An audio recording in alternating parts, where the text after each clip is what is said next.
India is home to more than 100 unicorns with an equal number waiting to join this club. However, as funding slows down and tailwinds become headwinds, how should startups, unicorns and soonicorns manage expectations? My colleague Shruti Mishra caught up with Ritesh Agarwal, the founder of Oyo Rooms, Kanwaljit Singh, founder and managing partner at Fireside Ventures, and Sanjeev Bikhchandani, the founder of InfoEdge, at the Hero Mind Summit to discuss sustaining entrepreneurship during these volatile times. Here's a slice of that conversation. Listen in. We're all talking about the funding winter. It has slowed down.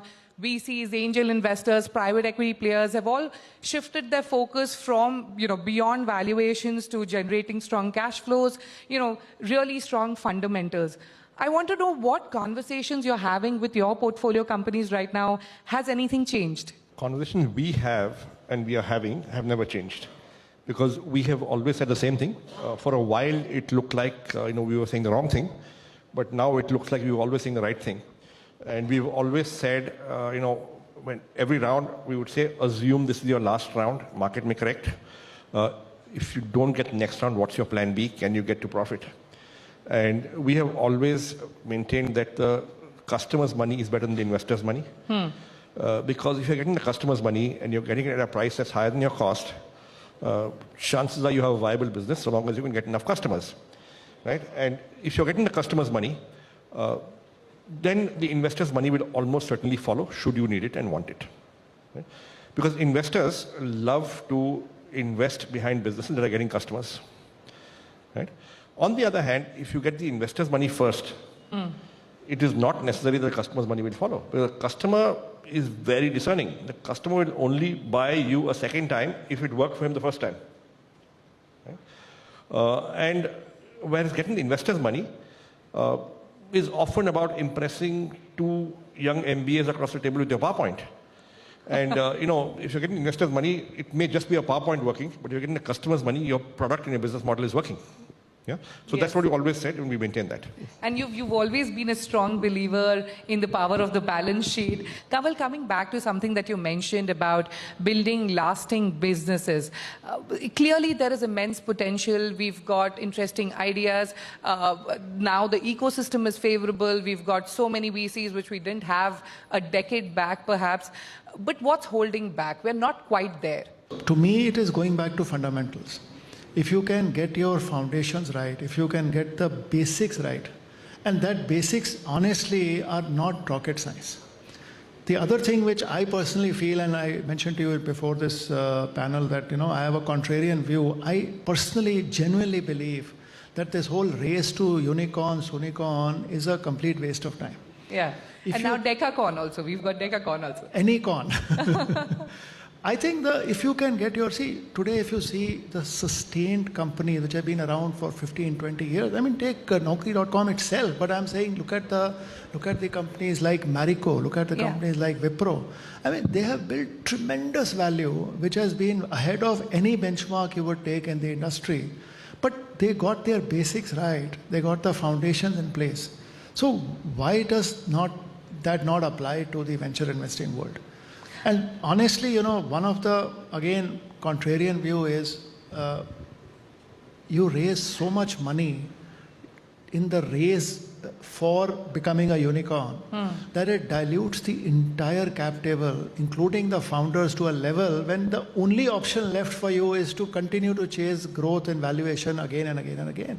Because I have seen cases where, let's take one of our companies, Mamaearth. Yeah. It's a unicorn. So we're proud of the fact it's a unicorn, but the founders own over 30%. So it didn't matter whether it was a unicorn or not. We have created wealth for the founder and for the investors. Yes. So to me, if you can take away that label of a unicorn, there are hundreds and thousands of companies which can be successfully built with limited capital, doing the basics right, and actually change the way investing is considered in the country, rather than saying, I need that one unicorn to be a successful fund. I don't even think that is required. Sanjeev, your thoughts on what Kanwal just said, and what is that magic pill that soonicorns need? I know he said, don't believe in soonicorns, unicorns, decacorn, whatever, but what is that magic pill that needs to be there that perhaps startups need to understand and take? paisa banao, paisa kamao. Okay? Now, look, you need good unit economics. You need to have a clear path to profit or be profitable. So, and you need to be capital efficient. I think what happened in the last decade since the global financial crisis in 2008-9, when there was so much liquidity, post-COVID again, there was so much liquidity, that valuation just shot up. So the number of unicorns we have would have been half if this liquidity did not exist, maybe 1/3. Right? This is all liquidity driven. What you need is to actually have customers, revenue, margin, profit, collection, cash flow. Right? All the things that you used to focus on till money was abundant. So like he said, paisa banao, paisa badao. Ritesh, talk to us about your laser focus on profitability, sharp unit economics at Oyo and in general. Specifically for Oyo, look, I think when COVID hit us, that was sort of a unique transformation opportunity, right? Because in one way it could be seen as a problem, on the other side it is an opportunity. Yes. So we try to, of course, as entrepreneurs, use that as an opportunity by doing three things. By focusing on cash, making sure that every dollar of cash is looked upon, not just in terms of everyday operation as well as in terms of forward capital allocations. Second is cost, which is making sure that the break-even threshold of what revenue should we be break-even in, that was changed dramatically. And third is evolution. We focused in core markets of India and Southeast Asia. We said we'll go deep rather than going wide and so on. Our FY21 numbers are public. In which you will see that our EBITDA is improved by 10 points, our contribution margin has gone from 5 to 18% and so on. But, I'm hopeful that very soon we will update results for this year's first quarter and we'll get the benefit of big travel growth that is coming out in the market. So let's talk about IPOs and going public, which has been a large part of the startup ecosystem. Sanjeev, this is for you. While many lined up for a listing and for an IPO in 2022, the big one we've seen is delivery. And there's been a lot of downsizing of valuations. There's been a lot of postponement of IPO plans. For instance, we've seen PharmEasy. What do you make of this reluctance of tech startups to kind of, not go public? And when can we see this cloud lifting? And what are the other options available? So for the ones that went public, which are trading below their listing price, their IPO offer price, I think you will have to, fundamentally improve operating performance quarter on quarter to be able to get back some of those valuations, or the market has to come back, or both. Right? But we are seeing, at least in Zomato and even in Policy Bazaar, performance improve every quarter, and it was as per plan. Right? I cannot comment on the others because I don't know them that well. But fundamentally, I think the Indian market was willing to accept loss-making companies going public with some enthusiasm, maybe till a year ago. And since then, when the market corrected, the tech market corrected in the US and following that in India, that enthusiasm has waned a bit. And therefore, you may or may not get the same kind of valuations that those companies got. And with lower valuations, if you've taken private rounds that are higher than that valuation, it's a little tough to go public. So some companies are therefore in a bit of a quandary. Okay. Kamal, how do companies that are scaling up rapidly today, or perhaps unicorns, how do they need to differently prepare for a listing today? Simple answer is get your house in order. There is no rocket science in defining what are the fundamentals of what you are doing, which will attract an investor, especially a retail investor in the market, because we forget that, these are all very good businesses. Ritesh, I can't help but ask you about the Oyo IPO plan. You kind of hinted at it. I just wanted to know, will Oyo have a blockbuster Diwali? So I think I knew this question was coming, but not to this specificity. I just said we wish you a very happy Diwali. Yes, yes. No, look, I think first off, I think, clearly, Oyo has, we've waited it out to go public. And I think the reason for that is no different from what we just discussed about currently listed companies. It is, maturity of operating performance to show it consistently over a period of time. In short, the update from our side for a public offering is that we reached out to the regulator to allow us 2 quarters or the H1 financials to be updated for this fiscal, which is until September. And our hope will be to deliver great performance that everybody likes, and hopefully at some point of time go public after that. Okay, and I will answer yes. I will answer the question you asked him. I've been talking to him on and off, and without revealing anything confidential. I'm pretty hopeful that Oyo will have a very good next Diwali. Diwali aayegi agle saal. Meanwhile, Pepperfry is planning to file its IPO papers by the end of 2022, but sources tell CNBC-TV18. But in an exclusive interaction, Pepperfry's co-founder and CEO Ashish Shah said that the company is planning to raise $250 to $300 million through its IPO, but did not reveal any timeline. This comes as the furniture marketplace reported a wider net loss of 194 crore rupees for FY22. My colleague Aishwarya Anand finds out how Pepperfry is rebasing its business in the post-pandemic era and ahead of its IPO. Take a look. Furniture marketplace Pepperfry is expanding its offline footprint both in large cities and small towns in an attempt to stay closer to its consumers as it gears for the public market. Wanting to stay asset light, the startup has opened at least 20 company-owned, company-operated studios with an investment of $5 million in the last 4 months. The firm is now aiming to transform from a high street business to a neighborhood store. We are now 195 stores in close to 95 plus cities already. Over the last 1 year itself, we have opened around close to 100 stores. Omnichannel will continue to remain one of the important strategies for Pepperfry going ahead. From expansion standpoint, we are looking at tier 2 and tier 3 towns in a big way.